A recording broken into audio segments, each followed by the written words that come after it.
Hello guys, আসসালামু আলাইকুম। কেমন আছেন সবাই? আশা করি আল্লাহর রহমতে অনেক ভালো আছেন। তো আমার আজকে মনটা খুবই খারাপ, কারণ আমার খরগোশের বেবিগুলো সবগুলো মারা গেছে। তো আমি কয়দিন যাবৎ ভিডিও আপলোড করতে পারিনি।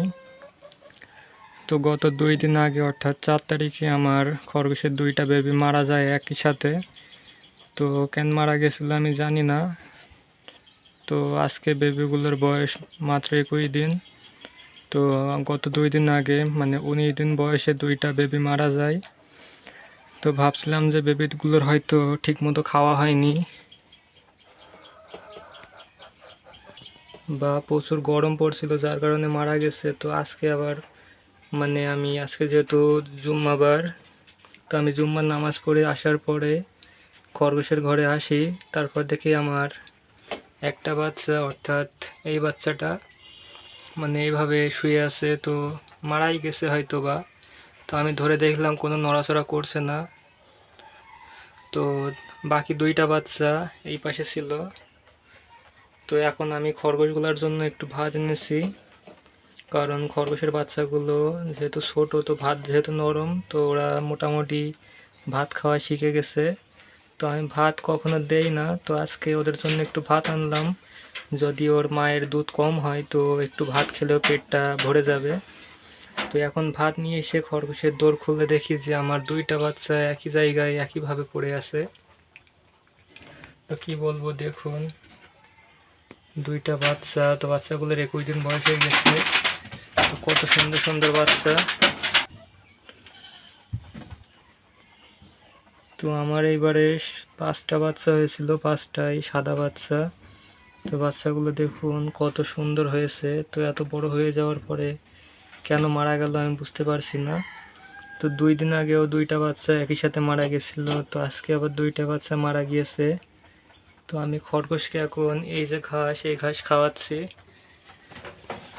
তো এই যে ঘাসটা, তো এই ঘাসটা খাওয়ার ফলে কি বাচ্চা মারা যাচ্ছে নাকি অন্য কোনো কারণে মারা যাচ্ছে? তো বাচ্চাদের গ্রোথও মোটামুটি ভালোই আছে, তো পেটটাও তো ভরা আছে দেখতে পাচ্ছি। তো বাচ্চাগুলো কেন মারা যাচ্ছে তো বুঝতে পারছি না। আর এখানে যে খুব বেশি গরম তাও না, তো ওয়েদার মোটামুটি স্বাভাবিক আছে। আর বাচ্চাগুলোর তো আমি সকালে ওর মায়ের থেকে দুধ খাইয়ে দিয়েছি। তো বাচ্চাগুলো কেন মারা যাচ্ছে বুঝতে পারছি না। তো এইভাবে হঠাৎ করে বাচ্চাগুলো শুয়ে পড়ছে এবং ছটপট করতে করতে মারা যাচ্ছে। তো বাচ্চাটার মুখে দেখতে পাচ্ছি একটু হলুদ হলুদ মতো। তো দেখতে পাচ্ছেন যে হলুদ হলুদ মতো নাকে এবং মুখে কি লেগে আছে, কি হয়েছে বুঝতে পারছি না। আর মাত্র একটা বাচ্চা বেঁচে আছে, তো বাচ্চাটা এই যে এই পাশে। তো বাচ্চাগুলো কিন্তু আজকে সকালেও খুবই ভালো ছিল, চঞ্চল ছিল। তো দুপুরের দিকে দেখি বাচ্চাগুলো মারা যাচ্ছে। তো কত সুন্দর বাচ্চাগুলো দেখুন, মাশাআল্লাহ। তো 5টা বাচ্চাই হোয়াইট ছিল, কারণ মা বাবা 2টাই সাদা, সেহেতু বাচ্চাগুলো সব সাদা হয়েছিল। তো এত সুন্দর সুন্দর বাচ্চা, চঞ্চল বাচ্চাগুলো হঠাৎ কিভাবে মারা যাচ্ছে বুঝতে পারছি না। তো দেখুন বাচ্চাটা ভাত খাচ্ছে।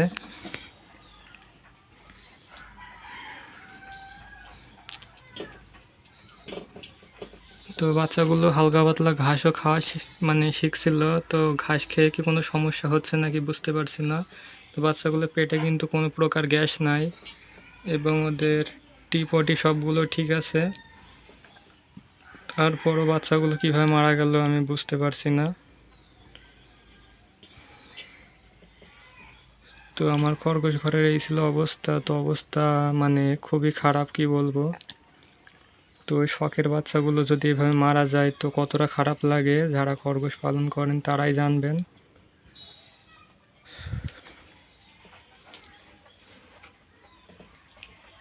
কত সুন্দর সুন্দর বাচ্চাগুলো কিভাবে জানি মারা যাচ্ছে।